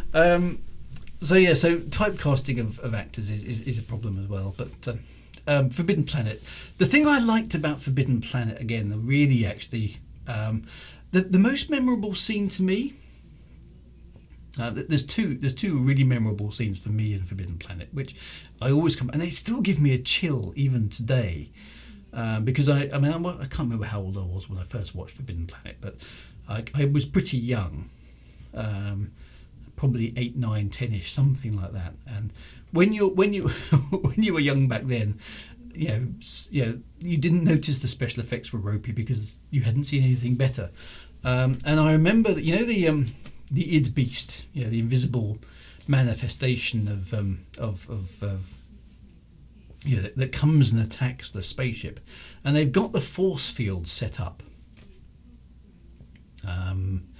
The monsters from the id, that's it. The monster, and it basically it's invisible, and they've kind of got that range thing. We're detecting something at 500 meters, and then it's like 450 meters, and it's now at 400 meters, and it's closing in on us, and there's nothing to see. And that amazing tension as the creature is getting closer, but it's in the valley. Why can't we've got it on the radar, we can't see it. And then they've got the laser cannons and things pointing at it. And then of course eventually it hits the shield, and all you can see is its outline, which has obviously been drawn in by hand, frame by frame, as the way the special effects were.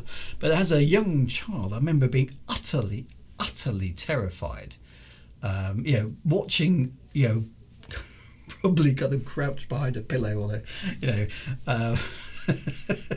I do remember being genuinely scared. I mean, absolutely riveted, but genuinely scared by the id monster as it hit the shield. And then of course it gets repulsed, having killed a couple of guys who got too close with their laser pistols, and then it disappears. And that's even worse in some ways, because at least when it was trying to get through the shield, you knew where it was, and then of course it's backed off, it's gone again. Where does it go? It's just disappeared, and all you hear is as it kind of stomps off. That was terrifying. And the other bit from the film that I thought was amazing is that when he puts the sort of those sort of blast shields down, the black walls come down, it just goes ka-chunk, ka-chunk, ka-chunk, ka-chunk, ka-chunk round the base, and they're made of unobtainium or whatever it was, totally invincible material. And then the id monster uses the power of is it the Krell? I think it's the Krell, to basically melt through the walls. And I just remember thinking, okay, so you've got totally, utterly invincible technology, which this creature is able to break down and melts his way through. And you're just like, we're actually going to see this horrible monster. And of course, it's invisible still. So, and you're just kind of wondering how they're going to get out of that situation. Very, very good tension and storytelling. I remember being utterly riveted, and even now it still gives me like a there's a very small part of me that's still 8 and still terrified when I watch that film.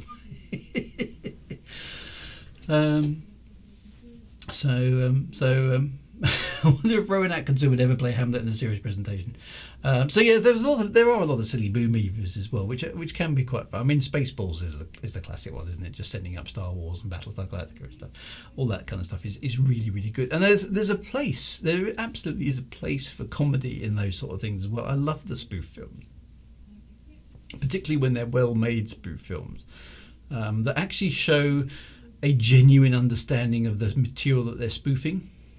That's one of the things I think that makes Spaceballs so good, is that it really understands the genre it's playing off. And the same with Galaxy Quest. I mean, Galaxy Quest is so much better than most of the Star Trek movies. Galaxy Quest is just superb. I can watch Galaxy Quest on repeat. It's that good. It just makes me laugh because it's got every amazing Star Trek trope in it, and it takes but the film itself takes itself seriously enough that it works. It's very, very good. Ferret Squad, a movie that scared me far more than horror films as a kid was War of the Worlds. Yeah, War of the Worlds is brilliant. Yeah. I love this when it aired on radio back in the day and they thought it was real. I don't know if that's a genuinely true story or not. I mean, I've heard that one as well. But I can understand people being taken in by it because it is very, very good. And it depends which film you mean. You're probably, I guess, referring to the 60s American version of the film, which is a very good one, actually. It's one of the better ones. Whereas, of course, in the book, the Martians come down and invade the lovely town of Woking, which is in Surrey, which is jolly nice area of the world, you know. Very posh, very only the best people live in Surrey. In fact, you don't say Surrey, you say Surrey. It's just Surrey. Yes, I say it. And Woking is a very, very, very ordinary suburban town in Surrey, in the UK, and of course that's where the aliens decide to invade. This is long before the days where San Francisco was the place where you had to invade if you were an alien species. The aliens hadn't cottoned on to San Francisco back then, so Woking it was.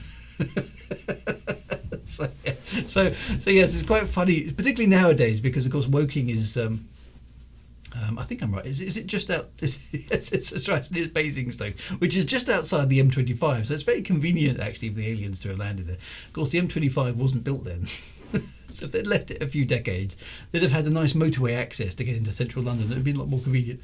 But the funny thing is, Woking is such an ordinary place.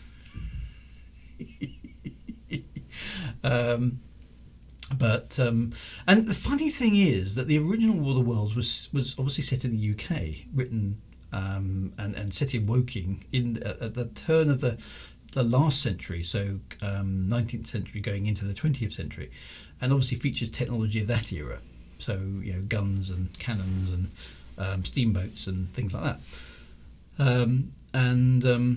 it is a commentary on the British imperialism is what it's really about from that perspective. The British Empire. The British Empire was actually a pretty awful thing, unless you were part of it. If you had the British Empire done to you, it wasn't such a good deal. And of course, we the British, in the 18th or 17th and 18th century, had an empire. Into the early part of the 20th century, and we went round being imperial about it, and taking this and bringing civilization to all you foreign types, and that was the British way. We had the best technology. Okay, we had the best technology. We had the guns, we had the ships, we had the armaments, we had the industry, and we were unrivaled in the world at the time. And we could impose ourselves upon any other culture, and we did. Okay, and I'm saying we here in a very loose sense because obviously there's not many people left who actually remember the British Empire now, because it was a long, long time ago. But that's what was going on. Superior technology. Okay, completely trumping anything else. There's nobody who could stand up to the British in the 17th and 18th century easily. I mean, the Germans and the Portuguese and the Dutch and the French, definitely tried, but the British Empire was the biggest power. It was a superpower back then, and we imposed our will on people by force of might. We just did. And so War of the Worlds came out of okay, well, what happens if I gift superior technology to an external entity and do to the British Empire what the British Empire is doing to other people? What happens then? And that's basically what the War of the Worlds is. Okay, so how dare they attack us? We're British, but they appear to have better technology than us. The heat ray and the tripods and so on and so forth. And that's basically what War of the Worlds is. It's a bit of a kind of object lesson in, okay, so they've got superior technology, so they can walk all over us, and they do. How do we like it? Well, we don't, as it happens. So you can take your morality lessons from that. And everybody who's reinterpreted War of the Worlds has done it in their locale. So when the Americans did it in the 50s, the technology had moved on to nuclear bombs and B-52 bombers and things like that. But the aliens were still completely impervious to our technology, and the same moral lesson was handed out, etc., etc., etc. So so all that sort of stuff is interesting. Now, I am not personally a great fan of morality lessons. I love War of the Worlds, I really, really do. In fact, my wife has booked for me to go and see on my birthday this year, which is not too far away, the interactive virtual reality experience of War of the Worlds. So I actually get to be in the story, which is going to be awesome fun. So I'm really looking forward to that. That's up in London somewhere. But as a general rule, I'm not fond of allegory and morality lessons in my stories. If I want to take something like that from a story, I will take it, but I don't want to be told. I objected to that. And a lot of storytelling recently, Doctor Who has been one of the worst actually in the UK, is basically, did you get the moral lesson this kids? It's like those, do you remember those? We definitely had those in the US and the UK, those TV shows that actually gave you the lesson at the end, and this is what you're supposed to have learned from today's episode, children. It's bad to drop litter on the ground. The aliens will come and take you, etc. All that sort of stuff. It's horrible. And I don't like being lectured at. I get it. You don't need to reinforce it. You don't need to spell it out for me. I get it, and I don't like being preached at. Good writing doesn't need to preach. And the moral of the story is exactly right. I hate that. Don't do that. In 1953, the aliens were all over the world. There was I must admit, I haven't watched that film for a long time. I need to go and see it. And then there was the Tom Cruise version. I don't talk about that because that's wrong. So I'm looking forward to the interactive VR experience of War of the Worlds. So apparently it's appropriately quite scary in places. So I'm looking forward to that. So yes, I will definitely do a review of that. That would be really good. Do I get to pilot? I don't know what you get to do. I think you just get to be shot at and set on fire and things. I don't know. I shall report back. But apparently it's really, really good. So, that is based upon the what I call the da version of War of the Worlds, which of course is the musical one by Jeff. What's his name? Jeff Wayne. Which is actually the only creative production of War of the Worlds that has stuck true to the original story, as far as I'm aware, without modifying it. Jeff Wayne, yeah. So some of you may be amused to go, what, they turned it into a musical, but it is utterly brilliant, particularly if you like 70s, kind of 60s, 70s music as well. Trust me, it works. Okay, Jeff Wayne's version of War of the Worlds is, as far as I'm concerned, the definitive telling of that story. So it is a remarkable thing, and the music is absolutely brilliant. If you get a chance to see Jeff Wayne's War of the Worlds in concert, I suppose is the best way to describe it. I've been to it twice and absolutely loved it. it does make a few changes, but yeah, it was originally a vinyl album, which shows you how old it is, back in the 70s. And it's been updated now. It's a multimedia experience. You can see it on stage and various other bits and pieces. It is absolutely fabulous. So that's definitely worth a watch. Thunderchild, that whole section with that piece, really, really, really strong songs, very, very memorable. It's very, very good. So that is definitely worth seeing. Not quite sure how we ended up there, but so that is chances of anything coming from Mars. Yeah, there's some very brilliant quotes, and the whole cylinder thing, and Richard Burton's narration, and even who did it again? Because they got with a bit of dead because Richard Burton, alas, has died. They came to a bit of a dead end, so they got Liam Neeson. Liam, is it? Not Obi-Wan Kenobi, the other one. Anyway, I want to say Nelson. It's not Nelson, is it? Nielsen? Liam, anyway. That guy in Star Wars. Neeson, there we go. It was something like that. Liam Neeson. He does the narration now, and actually does a pretty good job of it. Yeah, because they had to expand, because they only had the one recording of Richard Burton, and they couldn't expand it. So Liam Neeson does the same sort of narration in the same sort of style, but they've expanded the story out a bit, and he's done a pretty good job of it, to be honest. So that is very, very good. Just wondered, do I play Stellaris? I do have Stellaris, and I do play it. I've yet to complete a game of Stellaris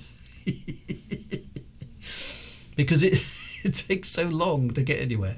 And I must admit, I prefer the early part of the game where you're sort of exploring space and discovering space, and then eventually I tend to get herded in by far greater powers.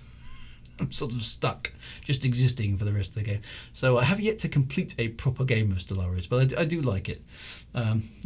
It got 5,000 hours, not completed one other. No, I think that seems to be the way. It's a fun game. It is a fun game. I do enjoy it. Because I've got so many games and so little time because of everything else that I do. It's very, very tricky, but there we go. Martian Tripod versus Imperial AT-AT. Who would win? Oh, I'm going to go for the Martian Tripod because they're mostly unstoppable. Late game is best in Stellaris, where you purge the entire galaxy of organics. Oh, they're kidding. I don't think I haven't got that far. The last time I played it, some sort of wormhole gate opened up next to me, and a whole horde of very, very, very powerful aliens came out of it, and I was dead very quickly afterwards. So that was probably quite a good novel, but not a very satisfactory ending. But there's some really nice stuff in Stellaris. Actually, so much depth to the lore, which I rather like. It's just so much of it that to me it's like a big expanse of stuff that I could kind of get sucked into, and I need to be very careful. So, and there's many levels to it. So another good sci-fi game. I do enjoy that. I opened the Gate. Yeah, I don't know if it was an L gate. I suspect it probably was from the description. But anyway, I was like, oh, that sounds like an interesting thing. Don't prod the mysterious portal in space. That's a very, very bad idea. I don't know what it was, but some bad stuff came out of it. Let's say that. So that was quite good. So where have we got to in summary? The thing is about I think you've got to stay true to what you want to achieve as a writer. Okay, if you want to tell a unique story, for God's sake, don't compromise on your vision. All right, don't. I know we were joking a little bit earlier on about if somebody offers you a lot of money. Now, depending on your personal circumstance, a lot of money may be different levels of lots of money, and it depends how much you end up being offered. On one hand, I would counsel, be pragmatic. Okay, if let's say it's £100,000, right, is going to lift you out of poverty and make your life a much better place, for God's sake, take the money. However, if you're in a comfortable position and you can do what you want to do and everything else like that, then somebody offers you some money to say, no, I want to take your thing and I want to turn it into something else, then have a good long hard think about whether or not you do want to do that, because maybe that's not why you wrote it, and maybe it's more important for you to keep it as it is than make a lot of money out of it, because it is what it is and it's important to you in the form that it is. Only you can answer that question of yourself. To thine own self be true is very, very good advice, I think. What do you want to achieve? commercial success what you're aiming for? If so, when the money turns up, grab the money. There's nothing wrong with that. However, if you're trying to create something that is unique and very special and very you, and you want to preserve it, and you want to be the only person who manages the destiny of that thing, never give up creative control of it at all. Don't spread it out. Don't go for that, because you might lose that. If there's a middle path that suits you, it's what you define what success means. Success isn't the same thing to different people. Some people say it's just the money. Some people say it's the fame and the recognition. Oh, you're the so-and-so author who wrote the thing. That's important to them. Other people, no, I'm happy that people have read my stuff and I've written what I wanted to write. That's good enough for me. Other people, I just finished the damn book. Yay! I'm going to go and do something far less painful instead now. Your own success is your own to define. Same with genres. If you're happy with genres, then stick with them, because they can be a useful tool. Personally, I can't stand them. But that's me. If you find a way of writing that works for you, then great. It may work for other people, but it's not guaranteed. So all those things, it's all very fluid. It's very personal. All I will say, as I always do on these streams, is never stop. Okay, never stop writing. Just make sure you're enjoying it though. Don't turn it into a chore. Don't turn it into a job. Don't turn it into a stressful thing. Have fun exploring your ideas and getting them down on paper. I'm trying. I must admit, with my stuff, I've noticed I'm trying to capture certain emotions and certain feelings I had at certain times of my life, and it's almost like I want to document the types of situation that I was in order to preserve those feelings in some fashion. That seems to be one of the motivations for writing that I have, is I want to capture feelings and aspirations and hopes and fears that I had at certain periods of my life. And I want to capture those in stories, in characters, in situations. I don't know why, I haven't got that far, but that seems to be one of the motivations for what pushes me on to write my stories. I want to capture certain feelings, and I want to express those emotions and feelings and situations so that other people can enjoy those too, or feel those too. So I don't know, why do we write? Why do we tell stories? Very, very deep question. Jan, I just want to finish my series. That would be success to me. I also have people read it. If I was looking for money, I wouldn't be writing. No, so sorry to disappoint most of you, but 99.99% of us don't make much money at all out of writing. That's not what this game is about. If there are far, far, far easier and more reliable ways to make money than writing. Trust me on that. You only write because you want to. So there we go. Right. Successfully kept off topic for 1 hour and 52 minutes. My friends, congratulations. I literally doff my hat. There we go. To you in wonder at your amazing waffling expertise this evening, because you have completely kept me off topic for the entire stream. So I well done.